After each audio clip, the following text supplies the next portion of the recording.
Adilabad parliament స్థానంలో కాంగ్రెస్ గెలవాలని ఆత్రం సుగుణ MP కావాలని కాంక్షిస్తూ గండ్ర వెంకన్న జిల్లా కేంద్రంలో నుండి కామారెడ్డి జిల్లాలోని తాడ్ఫై వరకు పాదయాత్ర చేపట్టడం నిజంగా అభినందనమని కానంపూర్ ఎమ్మెల్యే వెట్మ బొచ్చు పటేల్ అన్నారు. ఒక మంచి సంకల్పంతో మండు టెండర్ను సైతం కూడా లెక్క చేయకుండా యాత్ర నిర్వహించడం సంతోషదాయకంగా ఉందని పేర్కొన్నారు.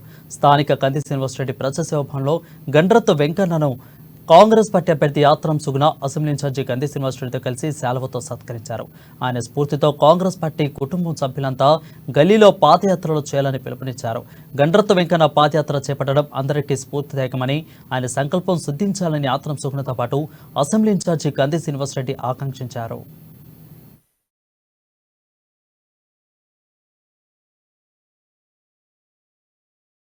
తప్పకుండా టెండర్లో కూడా పాదయాత్ర చేసి మరి గండ్రత్ వెంకన్న ఆదిలాబాద్ పార్లమెంట్ అభ్యర్థి ఆత్రం సుగుణ గారు గెలవాలని మరి ఆదిలాబాద్ నుంచి తాడ్వాయి వరకు పాదయాత్ర చేసిన వ్యక్తి గండ్రత్ వెంకన్న గారు మరి ఒక మంచి సదుద్దేశంతో మండు టెండర్లో కూడా పాదయాత్ర చేసి మరి పాదయాత్ర చేయడం అనేది జరిగింది. మరి తప్పకుండా వాళ్ళ యొక్క ఆశయం నెరవేరాలని మనమందరం కూడా మనస్ఫూర్తిగా కోరుకుందాం. అదేవిధంగా క్షేత్రస్థాయిలో కూడా అతను పాదయాత్ర చేయడంతో పాటు మనమందరం కూడా గల్లీన తిరిగి గల్లీలలో కూడా మనం పాదయాత్ర చేయాల్సిన అవసరం ఉంటుంది, కాంగ్రెస్ పార్టీ కుటుంబ సభ్యులందరూ కూడా.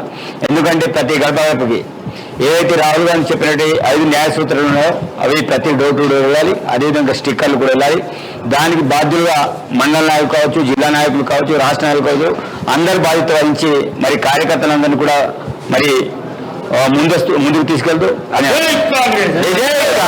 ఆదిలాబాద్ లో ఉన్న టెంపుల్ నుంచి శబరిమల వరకు 250 కిలోమీటర్లు నడిచి పాదయాత్ర చేసినటువంటి గండ్ర వెంకటేష్ అన్న గారికి మరి ప్రత్యేక ధన్యవాదాలు తెలియజేస్తున్నాను.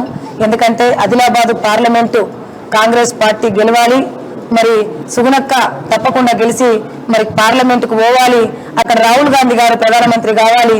ఈ ప్రాంతం అంతా కూడా ఆదిలాబాద్ పార్లమెంటు సబ్బండ వర్గాల ప్రజలందరూ కూడా మరి కాంగ్రెస్ హయాంలో బాగుండాలనేటువంటి ఒక గొప్ప ఆశయంతో మరి అతను పాదయాత్ర చేయడం జరిగింది. ఆ పాదయాత్రలో ఎన్నో కష్టాలు ఎదురైనప్పటికీ నిద్ర లేని రాత్రులు గడుస్తూ ఆకలితో కూడా నీళ్లు లేకున్నా కానీ మండు టెండలో అతను పాదయాత్ర చేయడం అనేది జరిగింది. మా కాంగ్రెస్ కుటుంబం అంతా కూడా ఎప్పటికీ తన ఆశయం నెరవేరాలని కోరుకుంటూ మేము ఎప్పటికీ నా కాంగ్రెస్ కుటుంబం రుణపడి ఉంటుందనేసి ఈ సందర్భంగా తెలియజేస్తున్నాను. మొట్టమొదటిసారిగా ఆదిలాబాద్ పార్లమెంట్లో ఒక మహిళకి, ఆదివాసీ మన పుట్టింటి బిడ్డ, మన ఆడబిడ్డ ఆత్రం సుగుణ గారికి టికెట్ వచ్చిన సందర్భంగా మొట్టమొదటిసారి ఆదిలాబాద్ నుంచి ఒక మహిళను పార్లమెంటుకు పంపమని వేడుకోవడానికి ఆదిలాబాద్ పట్టణం నుంచి శబరిమాత మహాసమాధి చెందినటువంటి తాడ్వాయి, కామారెడ్డి నియోజకవర్గం తాడ్వాయిలో వరకు పాదయాత్ర చేసి మండు టెండలో చేసినటువంటి గండ్రత్ వెంకన్న గారిని మనస్ఫూర్తిగా అభినందిస్తూ ఉన్నాము. ఆయన చేసినటువంటి ఒక కఠోరమైనటువంటి పాదయాత్ర మండు టెండలో ఖచ్చితంగా వందలాది వేలాది మంది కార్యకర్తలకి ఒక స్ఫూర్తిలాగా నిలుస్తుందని ఒక గొప్ప నమ్మకం ఉన్నది. అట్లనే 1,00,000 ఓట్లు ఆదిలాబాద్ అసెంబ్లీ నుంచి పోలు కావాల సుగుణక్క కోసం 1,00,000 ఓట్లు సాధించాలనేటువంటి లక్ష్యం పెట్టుకున్నాం మనం. ఈ ఆశ నెరవేరాలని, వారు చేసినటువంటి పాదయాత్ర వ్రతం ఫలం దక్కాలని నేను మనస్ఫూర్తిగా కోరుకుంటా ఉన్నా. ఖచ్చితంగా వెంకన్న గారు, ఖచ్చితంగా మీరు చేసినటువంటి దాంతో అనేక మంది కార్యకర్తలకు మీరు ఆదర్శమైనరు, ప్రత్యేకంగా అభినందిస్తా ఉన్నాము. ఖచ్చితంగా ఆత్రం సుగుణక్క గారు ఆదిలాబాద్ పార్లమెంట్ మీద కాంగ్రెస్ పార్టీ జెండా ఎగిరేయడం ఖాయం.